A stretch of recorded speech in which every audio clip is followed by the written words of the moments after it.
Hi, my name is Andrew Kinney. I'm an attorney practicing law at Hoglund Law Offices. I also practice Social Security disability law. Today I wanted to talk about developing medical evidence for your Social Security claim. One of the common things that people think about when they're applying for Social Security is, how can I get approved? Well, the most important thing we tell our clients is that you need to regularly treat with your doctors and specialists if necessary. Why? Well, because Social Security is primarily looking at the medical evidence from your treating doctors to make a decision as to whether you're unable to work full time and it will be expected to last a year. So, if you think about it, you can write all the forms you want about your particular problems, and that is necessary for a Social Security application and for the later forms that you'll get. But what's most important is that you have a relationship with your doctor where your doctor knows what's wrong and has diagnosed you properly. So, developing medical evidence in your file, you can see, is crucial. So, when Social Security needs to know where records are at the first two stages, the application and reconsideration stage, it's important that you lay out everywhere that you've gotten treatment that's relevant. Now, as you approach a hearing, the third stage of the Social Security claim, that's very important that there's an update from the hearing request all the way through to the hearing day. That is what your attorney can help a lot with.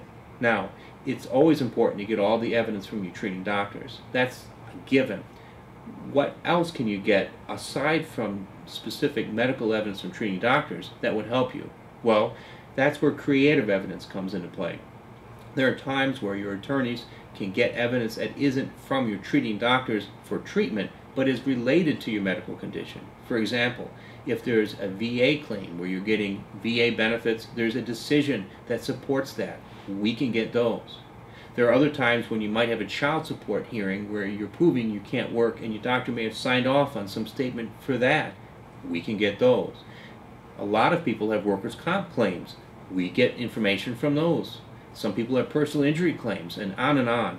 There are records that exist beyond your normal medical records, and even records that exist that aren't even medical records that are important and can help your case before and after your hearing. So, an example would be if you keep a journal of seizures, or other people write down how often you've had seizures if you lose consciousness. That's a classic example of a journal that can help your doctor, certainly, but it can also be used, and we would submit evidence of that, because otherwise you can't necessarily testify about that at a hearing because you may be unaware of the situation. So the idea is that there are no holds barred as to what you can offer in evidence. What it comes down to is good legal judgment as to what would help the judge make a decision, what would support the judge's decision, and what would essentially be non-essential or irrelevant.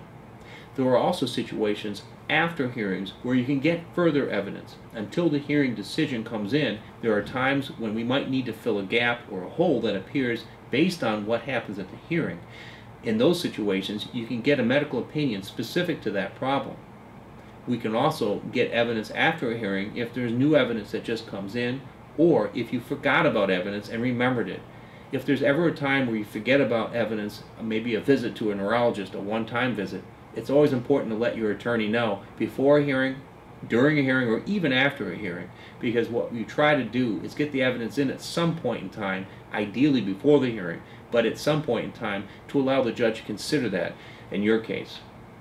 If you have more questions about how to develop medical evidence and how important legal judgment is in that, you can also refer to a recent blog on hoglundlaw.com that I wrote on that subject.